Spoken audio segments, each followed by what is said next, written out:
नमस्कार, मैं Uday Shankar. News bioscope में आप सबों का स्वागत है। बिहार में हुई हिंसा को लेकर सियासत तेज हो गई है। हिंसा पर सीएम नीतीश कुमार ने बयान देते हुए कहा है कि दोनों जगह कुछ लोगों ने जानबूझकर गड़बड़ की है। हालात को काबू करने के लिए मुस्तैदी से काम हुआ। उन्होंने कहा कि अमित शाह को सासाराम जाना था, इसलिए ऐसी घटना करवाई गई। वहीं जीतन राम मांझी ने भी इस तरह के आरोप लगाए हैं कि अमित शाह के दौरे को देखते हुए इस तरह की घटना को अंजाम दिलवाया गया है। दिखाते हैं क्या कुछ कहा गया है, पहले नीतीश कुमार की तरफ से और फिर जीतन राम मांझी की तरफ से।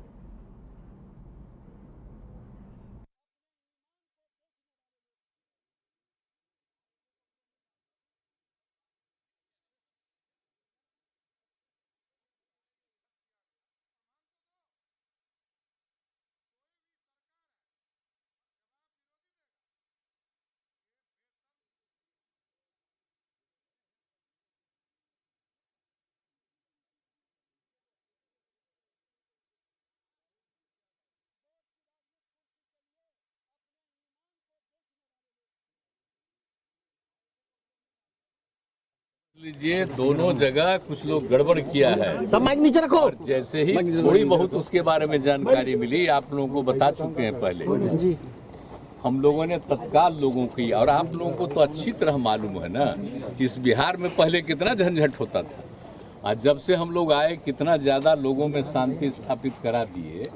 आई कुछ करने की कोशिश किया है जानबूझ करके, कुछ गड़बड़ करने वाला, तब उसके बाद तो तत्काल पूरा का पूरा प्रशासन और पुलिस, सब लोगों ने इसमें काम किया। बहुत अच्छे ढंग से सब चीज कंट्रोल हुआ। और एक एक आदमी से हम पूछे और जान लीजिए, सब लोग लगा हुआ है, एक एक घर में जा जा करके देख रहा है। तो कुछ दिन के बाद आप लोगों को पता चलेगा। ये जानबूझ करके, जानते हैं ना, ये सब किया गया है। एक जगह जिनको जाना था जानबूझ करके वहां करवाया है। देखिए, तो यादव की सरकार को इसके लिए इंक्वायरी कराना चाहिए, विगरस इंक्वायरी हो। इंक्वायरी होने के बाद जो कहे जाएंगे गलत, उन पर मुकदमा हो, कार्रवाई हो। लेकिन जहाँ तक है, बिना किसी के शिकायत तो हो नहीं सकता है। और एक कांड सचमुच में अशोभनीय है। और हम तो ये कह सकते हैं कि अभी नीतीश जी जब 17 वर्ष से 18 वर्ष से हैं, अभी तक इस प्रकार का कांड नहीं हुआ था। हो सकता है लोगों के दिमाग में हो कि नीतीश जी बेदाग निकल रहे हैं, उनको एगो इस तरह का सांप्रदायिक दंगा उठा करके दागदार बनाया जाए।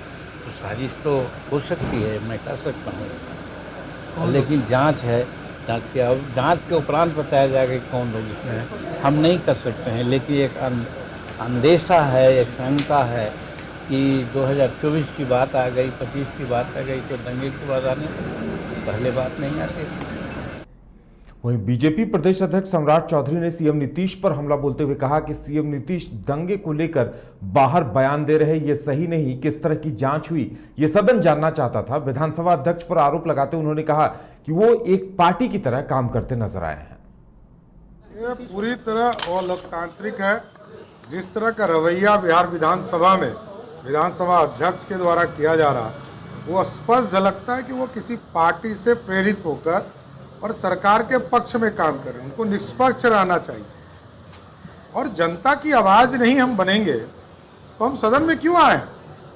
विरोधी दल के लोग जवाब चाहती है सरकार से। नीतीश कुमार जी बाहर में निकलकर ये कह रहे हैं कि एक साजिश के तहत किया गया, तो प्रमाण तो दो। सोई हुई सरकार है और जवाब विरोधी देगा। ये बेशर्म सरकार है। नीतीश कुमार हत्यारे हो गए।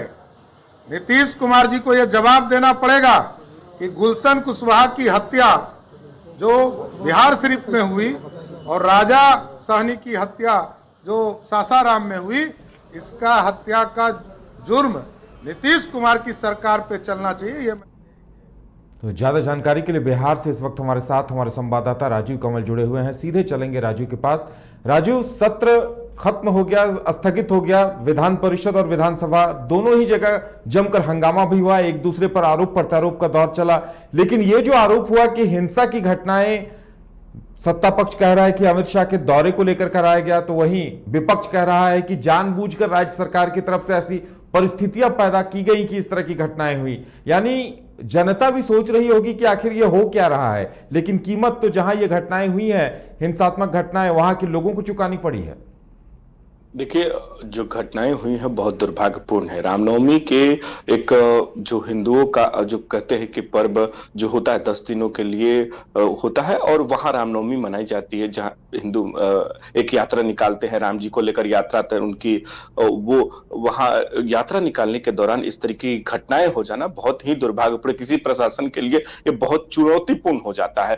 इस तरीके की घटनाएं, विपक्ष का साफ तौर पर आरोप है कि जो नीतीश कुमार के शासन में आज तक ये पहली घटनाएं नहीं होती थी, अब अचानक ऐसा क्यों क्या हो गया है, ये सुनियोजित तरीके से कराया गया है, ये कहा जा रहा है। विपक्ष के तौर का आरोप लगाया जा रहा है, वहीं ये भी आरोप लगाया जा रहा है कि ये जो दंगा कराया गया है सरकार के संरक्षण में कराया गया है। और जो ओवरऑल आप एक बात समझिए कि जो 27 जो फरवरी से जो विधानसभा का बजट सत्र चला और आज समाप्त हुआ 5 अप्रैल को, और ये पूरा हंगामेदार ही रहा। जो जनता के मुद्दे थे वो एक तरीके से नदारद रहे, जनता के बातें नहीं रखी पाई, विपक्ष चल नहीं, माफ करें, विधानसभा विधानमंडल दोनों सत्र नहीं चल पाए, ना विधान परिषद चल पाया, ना विधानसभा चल पाया।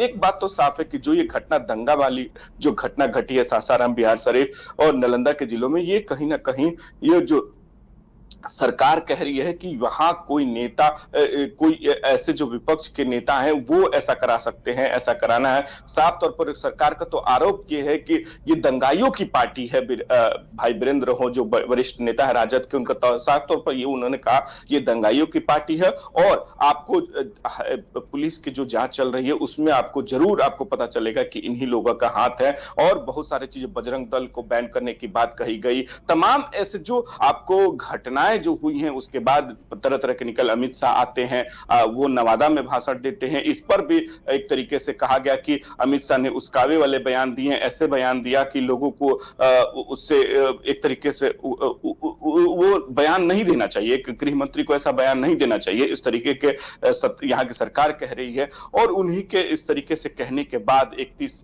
तारीख को जब रामनवमी हुई उस दिन नहीं हुआ, अगले दिन ये घटना सासाराम में हुई, तो ये कहा जा रहा है कि ये अमित शाह के दौरा पे ऐसा आने के बाद ऐसी घटनाएं हुई हैं, ऐसे करने पे हुआ है। नीतीश कुमार ने भी साफ तौर पर कहा है कि घटनाएं हुई हैं, और जो घटनाएं हुई हैं कहीं ना कहीं एक दिखाता है कि किसी के कहने पे हुई है, किसी ने करवाया है, ऐसे तौर पर कि वहीं आप मान के चलें कि जो सहयोगी खुद जो एक नेता है बिल्कुल राजीव, यानी ये आरोप प्रत्यारोप का दौर चलता रहेगा। ऐसा लगता है कि 2024 चुनाव की तैयारियां इसी बहाने शुरू हो गई हैं।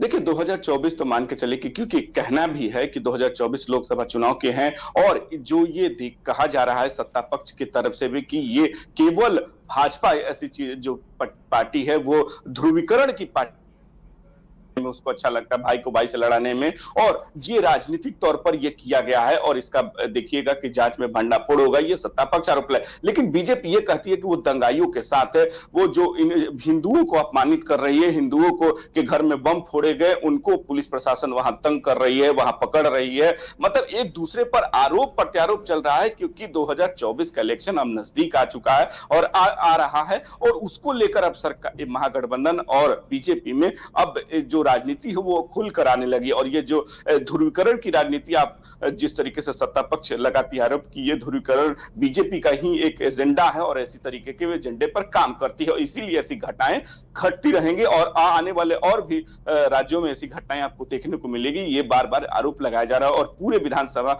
जो चल रहा विधानमंडल का जो बजट सत्र चला, ये पूरी तरीके से इसी पर हंगामे के भेंट चढ़ गया। बिल्कुल, यानी जैसे जैसे चुनाव की तिथियां समीप आएंगी और लगता है कि ये हिंसात्मक घटनाओं को लेकर जिस तरह से सियासत तेज हुई है, जिस तरह विधानसभा में हंगामा हुआ है, सम्राट चौधरी कह रहे हैं कि सदन पे जवाब चाहिए था, यानी सरकार भी कहीं न कहीं इन मुद्दों पर सदन में जवाब देने से बचती दिखाई दी है। देखिए उन्होंने तो एक बहुत बड़ा आरोप लगा दिया कि नीतीश कुमार वो सरकार है जो उन पे हत्या का केस होना चाहिए, उस तरीके का उन्होंने आरोप लगा दिए। सरकार पूरी तरीके से निरंकुश हो चुकी है। उन लोगों को उन्होंने नाम गिनाए कि इन लोगों की मृत्यु हुई है, उन पर सरकार पर एफआईआर होना चाहिए, क्योंकि सरकार जब एक रामनवमी की जो क्या कहते हैं कि रूट बना देती है, पुलिस प्रशासन वेरीफाई करती है, पुलिस प्रशासन उस पर वहां बैरिकेडिंग कर देती है, तमाम व्यवस्था करती है, उसके बाद ये दंगा हो जाना, तो कहीं ना कहीं सरकार सुनियोजित तरीके से इस तरीके की कार्रवाई करवाई है, ध्रुवीकरण की काम करवाई है, और ये एक तरीके से उस पर एफआईआर, और नीतीश कुमार पर एक बड़ा हमला, जो प्रदेश अध्यक्ष नए हैं बने हैं उन पर बना हमला किया कि हत्या का केस चलना चाहिए नीतीश कुमार पर। उन्होंने इस तरीके का बयान दिया और साफ तौर पर कहा कि यह सरकार के द्वारा कराई गई है और हिंदुओं को टारगेट किया जा रहा है, हिंदुओं के घर में बम चपके जा रहे हैं, हिंदुओं के घर में उनको मारा जा रहा है, इस तरीके के बीजेपी अब का साफ तौर। लेकिन वही सत्ता पक्ष भी कह रही है कि केवल ध्रुवीकरण के लिए किया जा रहा है, और देखिएगा कि इन्वेस्टिगेशन जो हो रहा है पुलिस का, उसमें जांच में कहीं ना कहीं सफेद पोस्ट भी आपको दिखेंगे। और राजद तो साफ कहती है कि दंगाइयों की पार्टी है, तो मतलब आरोप जो प्रत्यारोप जिस तरीके का हो रहा है, लेकिन नुकसान तो लोगों का हुआ है। रामनवमी के इतने पावन पर्व पे रमजान भी चल रहा है और इस बीच में इस तरीके की घटना होना कहीं ना कहीं बहुत दुर्भाग्यपूर्ण घटना है। सरकार को संजीदगी से देखनी चाहिए और जो भी हो इस पे कार्रवाई जरूरी होनी चाहिए। चलिए राजीव, अब देखने वाली बात यह होगी कि आने वाले दिनों में सियासत क्या रूप लेती है और आगे क्या कुछ होता है। फिलहाल हमारे साथ जुड़ने के लिए और तमाम जानकारी देने के लिए आपका बहुत बहुत धन्यवाद। आप देखते रहिए न्यूज़ 22 को। नमस्कार।